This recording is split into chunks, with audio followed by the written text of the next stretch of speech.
Hi, book lovers. Have I got a book list for you? Well, yes, I have.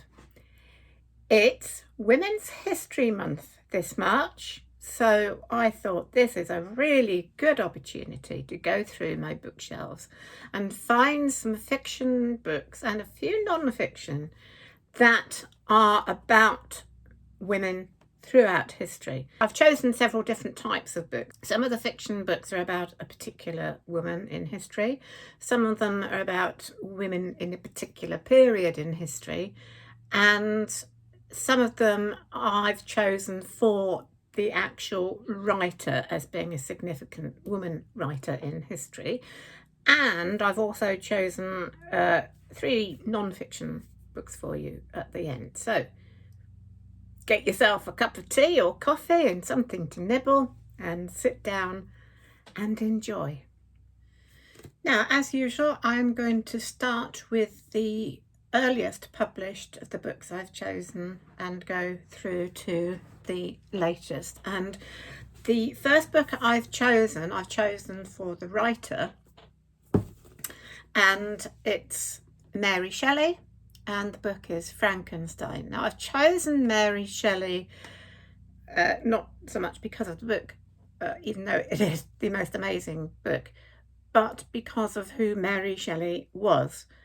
Mary Shelley was, first of all, the daughter of Mary Wollstonecraft, an extraordinary woman who wrote about the rights of women a century before the women's suffrage movement. Her dates were 1759 to 1797. Sadly, she died 11 days after Mary Shelley was born. And she was married to William Godwin, who was a radical writer and philosopher, also an advocate for women's rights. And Mary Wollstonecraft is best known for her book, A Vindication of the Rights of Women, where one of the main points she made was women only appear to be inferior to men because they're not given an education. And it's kind of, when you look at it, it's one of the insanities of women's history that women were thought of as uninformed, unintelligent, but they were denied, mostly, they were denied an education. So of course they would look like that. And when we look back at it with our eyes, it just seems extraordinary and insane. So I think Mary Wollstonecraft is a highly significant woman in the history of women. And of course, her daughter was also an extraordinary woman. She of course was married to the poet Percy Bysshe Shelley. When they first met, he was married, and he and Mary eloped, and when his first wife died, they did marry. Mary Shelley got the idea for Frankenstein when she was living with her husband Percy Shelley on the shores of Lake Geneva, and Byron was there, and it was Byron who suggested a ghost story competition. And she started what became Frankenstein, which isn't so much a ghost story as a horror story. Extraordinarily, she was only 19 when she wrote this, which, when I think of what I was doing and thinking about when I was 19, it's no comparison. They're the most extraordinarily intelligent woman. And sadly, her husband drowned in a boating accident in Italy, which you probably know, in 1822. But this book about the creation of this monster by a scientist obsessed with creating life brings up many questions about scientific experiments, what we do to human beings. And this creature that he creates is such a dreadful, unlovable, outcast of creature that we, despite the rage and the horror that he creates, we come to pity him. And it asks the question, ultimately, who is the real monster in this tale? The monster himself, or the human being that creates him? Science was growing in this period, and Mary Shelley here asks some very serious questions about the kinds of things that science could ultimately create. So, an extraordinary book from an extraordinary woman, the daughter of another extraordinary woman. Both these women, I think, deserve to be on a top list of women in history.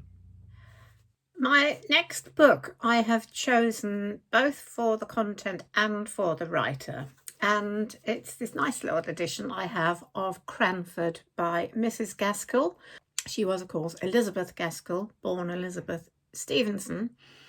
Gaskell was her married name. She was married to a Unitarian minister. Let's have a quick look at Elizabeth Gaskell herself.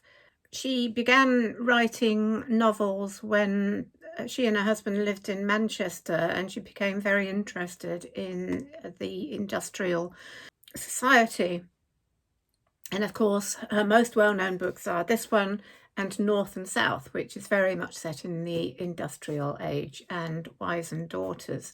This was published, first of all, in instalments in the magazine called Household Words, which, of course, as you probably know, was edited by Charles Dickens. And it was published in book form in 1853. Writing books in the 19th century for women was always difficult, and Mrs. Gaskell was very much criticised at the time of her writing. In fact, let us just quote a scathing unsigned review of North and South in the Leader accused Gaskell of making errors about Lancashire which a resident of Manchester would not make, and said that a woman could not understand industrial problems, would know too little about the cotton industry, and had no right to add to the confusion by writing about it. Unfortunately, towards the end of the 19th century, her novels went out of fashion. She slipped into obscurity, and it's not until the mid-20th century that people started to look at her writing and realise that, yes, she was going against the grain in her industrial novels, but they were actually pretty accurate. And she, in fact, was very much paving the way for the feminist movements. So she is an author that we really should remember. Now, Cranford, I'm talking about this rather than North and South because it doesn't have a strong plot. It's basically about society in a small town, and it focuses in particular on a group of widows and unmarried elderly ladies. So we have a nice real picture of women in a small town in the mid-19th century. And of course, hello Till, you might remember that there was a lovely television series with these ladies, wonderfully portrayed by Judi Dench, Imelda Staunton and Julia Mackenzie, among others. So there you are, a female writer who should not be forgotten. If you haven't read her, these are really good stories. Cranford, North and South, which has also been serialised on television. Mary Barton, and she also wrote a biography of Charlotte Bronte. For my next book, it's a book published, we jump right towards the end of the 20th century, and this is Memoirs of a Geisha by Arthur Golden. I've chosen this obviously because of the subject matter, and it takes us into Japan before, during and after the Second World War. And it's about a young girl who at the age of 9 is sold with her sister by her father to work in the entertainment districts in Kyoto. It tells of her long and difficult path into finally being trained as a geisha, who's a kind of performance artist in Japan, and female hostess, completely different to anything in our culture, a very strong part of Japanese culture and women's history in that culture. And it is a really good read. It is absolutely fascinating from start to finish. I really enjoyed reading this book, and it's a real eye-opener into a different culture, and just absolutely fascinating. I do recommend this book if you're interested in history of women in other cultures. Here's Tilly, my little girl, come to join us and say hello. She does like to be involved, don't you? Yes, you do. Yeah, say hello. Hello. So, my next book, published in 2001 and set in 18th century England, that's my water, Tilly, is Slamakin by Emma Donoghue. This is the story of a prostitute. It's a very interesting novel. Let me just read the back. Inspired by fragments of a story from the newspapers of the day, Slamakin tells the story of Mary Saunders, an 18th century girl who falls, for love of a ribbon, into prostitution and ultimate disaster.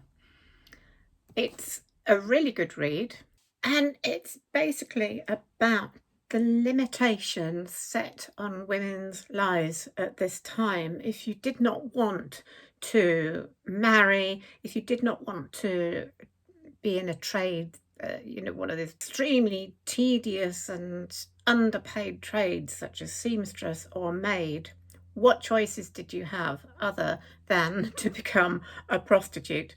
So this is one woman's journey into that, and it's not easy reading. It's difficult reading sometimes, but it is really fascinating and interesting, and it's a very good read about the shackles that society put on women of this age. And the Slamakin of the title refers to both loose women and a loose gown. Interested in reading about prostitution in the 18th century? This is your book. Now, my next book I have recently reviewed, so I'm not going to spend too much time on this. It's The King's Mistress by Emma Campion. And it tells the story of Alice Salisbury, who became the mistress of Edward III. And basically, very much, although she was in quite a high position and she had some wealth, but it's very much about how much women's lives were dictated, really, by the men they married, or men in general. And although she had a good life, her life was not really her own in many ways. It's a very interesting take on this woman of history, and it was a book I really enjoyed. So if you'd like to learn more about it, if you haven't seen it, my review is on this channel. I'm next going to have a look at two books by the same author, and I have read many of this author's books. She is such a prolific writer, and the author's name is Philippa Gregory, and you probably, as you know, she wrote a lot of books about women, particular women in the Tudor age and beyond. But I just want to talk about two of my favourite books of hers. The first one is The Red Queen, and this one is about the mother of Henry VII. She was Margaret Beaufort, one of the descendants of John of Gaunt, and it was the descendants of John of Gaunt, one of the sons of Edward III, who we saw just now, and his descendants, basically, that were warring in the Wars of the Roses between the House of Lancaster and the House of York. And Margaret Beaufort was of the House of Lancaster, the Red Rose of Lancaster, which is why she's called the Red Queen.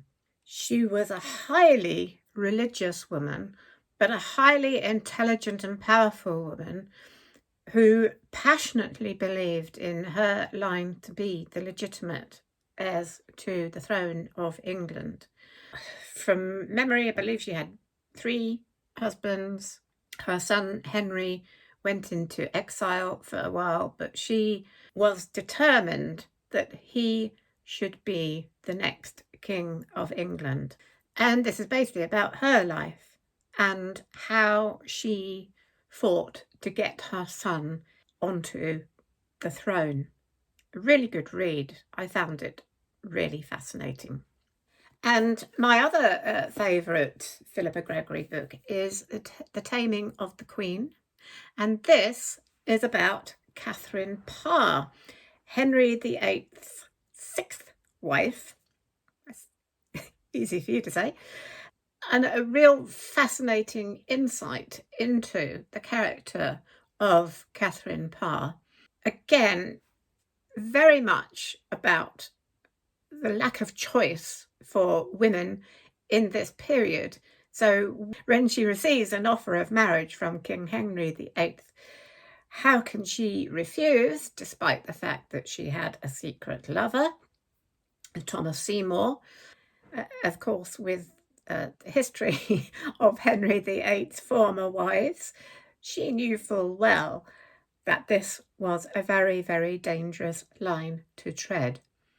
Gregory portrays her as a highly intelligent woman who manages to tread that line and unites the royal family, but also has to deal with being accused of heresy at the time when the religion you followed could prove fatal. She is actually, interestingly, the first woman to publish under her own name in English. She wrote books of psalms and prayers, and of course it was her Protestant sympathies that brought danger to her by the anti-Protestant officials. But she manages to survive Henry, who died in 1547, and she then went on to marry Thomas Seymour. And you might know the history of the Princess Elizabeth coming to stay with them and Thomas Seymour and his rather dubious relationship with Elizabeth. And sadly, Catherine Parr died soon after giving birth to their child. So she didn't survive that marriage, but she did survive the marriage to Henry VIII. But I really found this very, very interesting about this woman. Of all Philippa Gregory's books, it's one of my favourites, actually. But there are so many. So if you haven't read that, if you like Philippa Gregory but you haven't read that one, I do recommend it. The last fiction book I'm going to talk about is The Familiars by Stacey Halls. Now, this was published in 2019, but is set in the early 17th century. And it's about a woman who, her name is Fleetwood Shuttleworth. Amazing name. She marries young. She is married into a wealthy family, the mistress of Gawthorpe Hall, but she is unable to produce a surviving child. And so, I must hold this up for longer. I must try and get this horrible label off too at some point. Her husband, of course, is anxious for a male heir, and so she goes to see a young midwife called Alice Gray. But Alice Gray is drawn into the witchcraft accusations that are sweeping across England at this time. So this book is about that era and about the terrible witch trials of 1612 and the very dangerous line that the protagonist in this book is taking by calling upon a midwife who is now being accused of witchcraft. So again, very much about a time in women's history where if you just used herbs to heal something, you could be instantly accused of witchcraft. A very dangerous time. So this book, and it's a debut novel, which is extraordinary for the writing and the subject matter. It's a very interesting read. So if you are interested in that part of women's history, then I recommend this. Before I go on to talk about some non-fiction, I just want to do some honourable mentions, because in terms of fiction, I can't really do a video on women's history without mentioning some amazing women writers who are writing at a time when women were not supposed to do that. Women were supposed to produce babies and look after their husbands. I've mentioned, of course, Mary Shelley and Elizabeth Gaskell, but of course we have to give an honourable mention to Jane Austen, the Bronte sisters, and George Eliot. And I'm sure there are others. I can't think of them right now. But if you can think of other women writers, either before that period or during that period, do write them in the comments below. Let's celebrate women writers of the 18th and 19th centuries.